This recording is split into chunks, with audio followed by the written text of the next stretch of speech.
Signarama est une enseigne de franchise qui est née en Amérique et qui s'occupe de la communication pour tous les professionnels.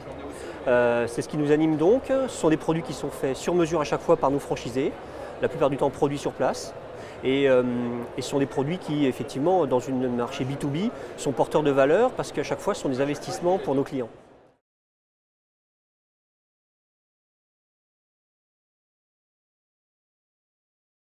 Avant tout de la curiosité pour les autres, parce que dans un métier où on fait que du sur-mesure, il faut s'intéresser aux autres et à ses clients. On n'a pas de stock, on n'a rien à écouler, il n'y a pas de choses à vendre déjà toutes prêtes.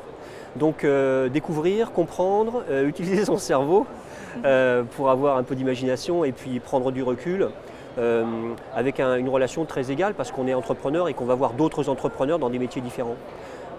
Évidemment être organisé, emmener une équipe parce qu'on ne réussit pas tout seul. Et puis représenter sa société, vendre bien évidemment, c'est fondamental.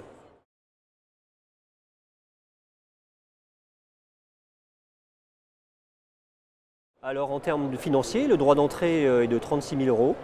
Et ensuite il y a un investissement de matériel qui correspond en fait qui démarre à partir de 22 000 € en fonction de si on démarre avec des machines ou pas. On peut démarrer en sous-traitance totale de ce que l'on vend. On peut également démarrer avec une équipe, du matériel, donc les engagements sont plus importants dans ce cas-là.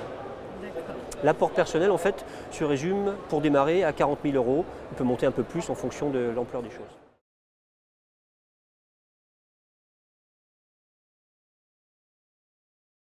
Je pense que la chose numéro un, quand on démarre en franchise, c'est d'être conscient de la collaboration qui doit exister entre le franchiseur et le franchisé, d'accord ?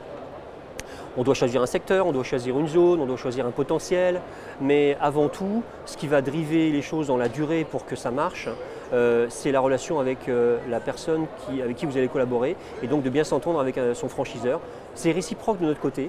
On cherche à partager une communauté de valeurs, de manières de penser, pour que quand on dise à un franchisé « tiens, le téléphone a sonné 10 fois, c'est pas normal, il devrait sonner que 3 fois », la personne nous dise « ah bah oui, effectivement, c'est scandaleux ». Et qu'on soit d'accord sur des petits principes comme ça et des plus importants, fait qu'on réussit à collaborer efficacement et à créer de la valeur dans la durée.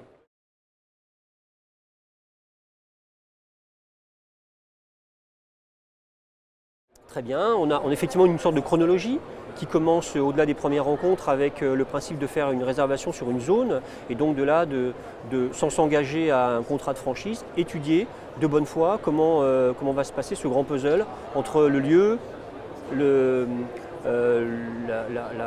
potentiel de la zone, ce qu'on va y faire, comment on va exercer tout ça. Ça prend quelques mois. On accompagne notre franchisé sur ces différentes étapes, l'étude de marché, le business plan, la recherche immobilière, le financement. Et lorsque tout ça tombe en place, effectivement, on va procéder au contrat de franchise qui, à ce moment-là, déclenche la formation initiale avec lui, son équipe éventuelle, en France, en Amérique. Plusieurs semaines de théorie, de pratique, en immersion chez les autres franchisés également, avant d'ouvrir. Et là où on est effectivement avec lui, non seulement au démarrage, mais dans la durée. Là encore, un franchiseur, c'est quelqu'un qui accompagne. La réussite se construit dans la durée et au quotidien, donc des échanges au quotidien avec les différents supports que la technologie nous propose aujourd'hui. On a lancé cette année des vidéoconférences, donc on a maintenant la possibilité de pouvoir former à distance efficacement, les visites physiques et donc la formation sur place également aussi. Tout ça, ce sont des outils, en plus de tout ce que l'on fait en digital, pour aider nos franchisés à réussir encore mieux et à amplifier leurs efforts.